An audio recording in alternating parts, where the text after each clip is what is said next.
Hi gang, this is Mike G on Mr. GTV and MrMikeGarner.com, and I'm on my way to see a friend, and it's raining.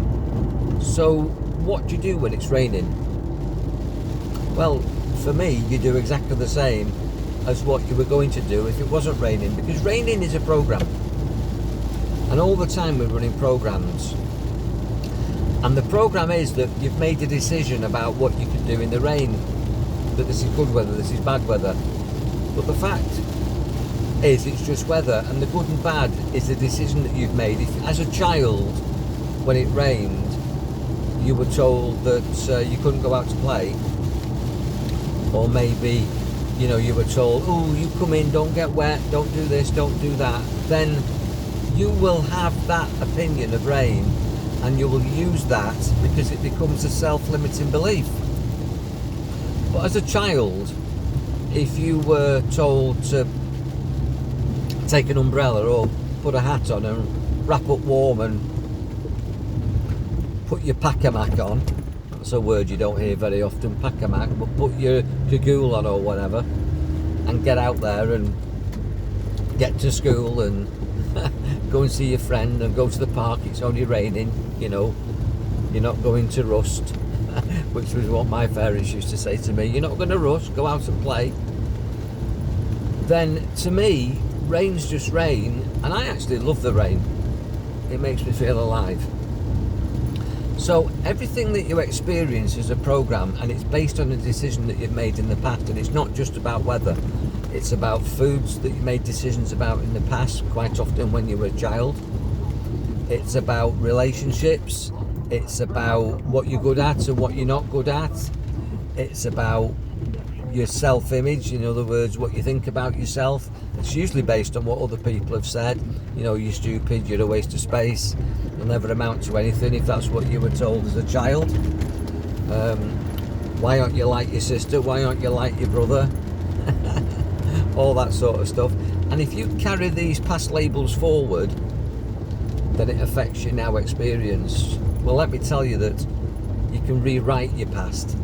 You can overwrite your past. These programs that are self-limiting beliefs in all areas of your life, in all aspects of your personality and your capabilities, affect your confidence, affect your performance, affect your effectiveness and your ability to be the best that you can be.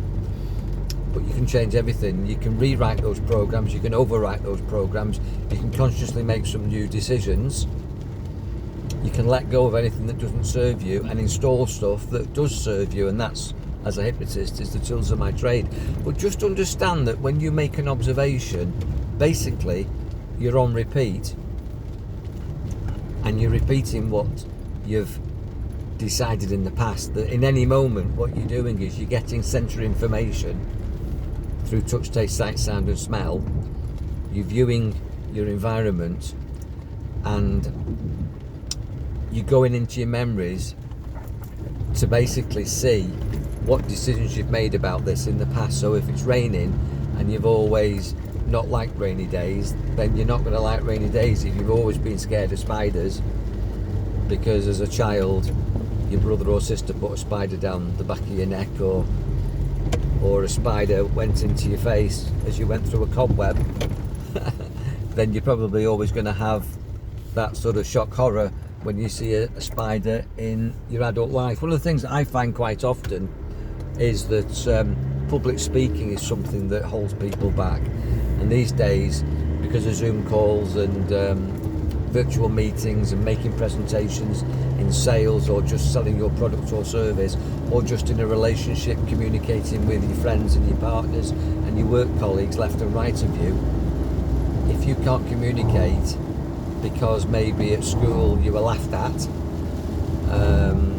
when you said something wrong, or you were told by the teacher to keep your mouth shut, speak when you're spoken to, and all that sort of stuff was in my childhood.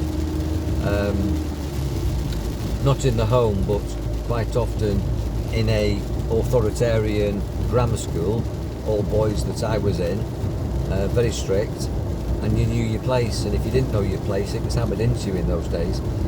So that sort of inhibits your freedom of speaking expressively, and this quite often happens, when you are suppressed as a child. You find it difficult to express yourself as an adult. Now again, that decision that you made in the past, that you're not allowed to speak unless you're spoken to, holds you back, but it can be changed. It can be changed by making a new decision, and it can also be changed, that's a conscious thing, and it can also be changed on a subconscious level, which is almost like your hard drive that's running in the background all the time, using hypnosis or NLP. So you don't have to stay the same. If there's any area of your life that's holding you back, you can change it. And just be aware of the decisions that you make in the now, and realise that you're repeating programs that you've installed in the past, and don't repeat. Just be brave enough to experience something that maybe you think you don't like, and give yourself an opportunity to make a new decision. Do that with foods, do that with experiences, do that with people, do that with events, do that with tasks.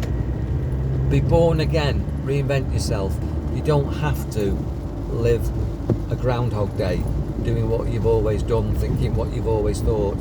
If you think differently, you give yourself an opportunity to try something new and create a new experience and evolve to another level of success, health and happiness in your life and business.